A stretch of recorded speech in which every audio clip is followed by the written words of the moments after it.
ఓం నమః శివాయ. ఓం నమః శివాయ. ఓం నమః శివాయ.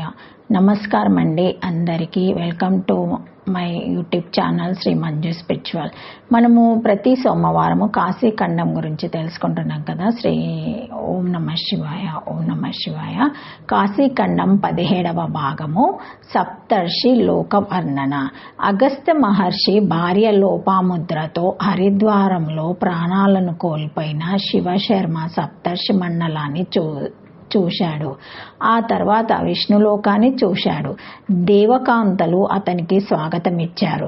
కొద్దిసేపు ఉండమని కోరారు. వారు అతని పుణ్యాన్ని గురించి ప్రస్తావించి తమ మంద భాగ్యానికి బాధపడ్డారు. తాను ఉన్న లోకం ఎవరిదని శివశర్మ ప్రశ్నిస్తే వారు అది సప్తర్షి లోకమని చెప్పారు.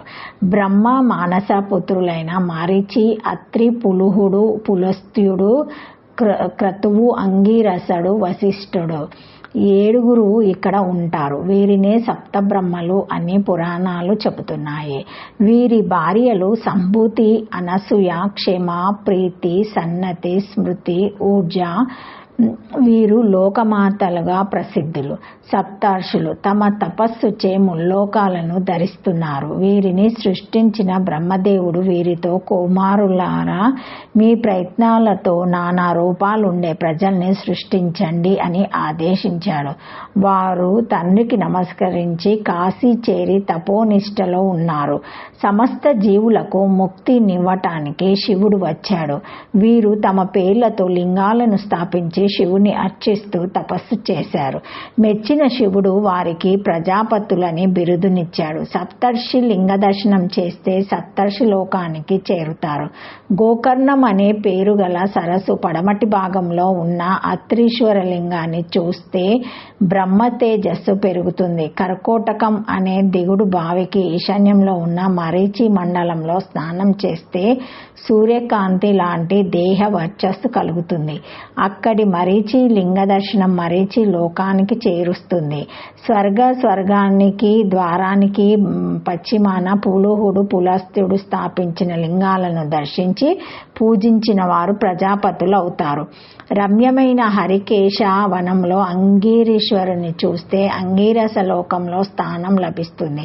వరుణ నది ఒడ్డున ప్రతిష్ఠింపబడ్డ వశిష్ఠేశ్వర లింగ దర్శనం వల్ల తీర్థేశ్వరుని సందర్శించిన వారికి సప్తర్షిలోక నివాస భాగ్యం కలుగుతుంది.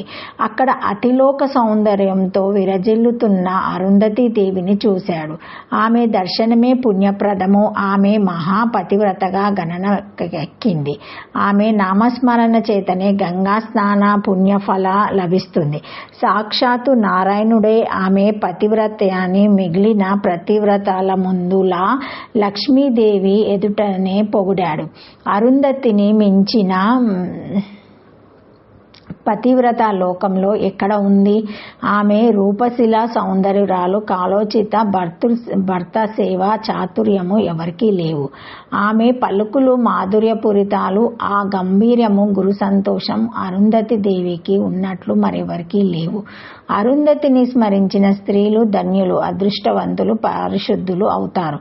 అరుంధతి పుణ్యచరిత్రను ఏ ఇంట్లో చెప్పుకుంటారో అప్పుడు వారి లెక్కకు అరుంధతి మొదటి వ్రేలు అవుతుంది అని విష్ణుమూర్తి లక్ష్మీదేవితో అరుంధతి పాతివ్రత్య గరిమాను వివరించాడు.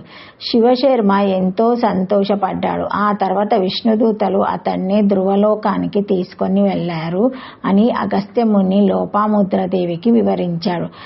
ఓం నమః శివాయ. ఓం నమః శివాయ. ఓం నమః శివాయ.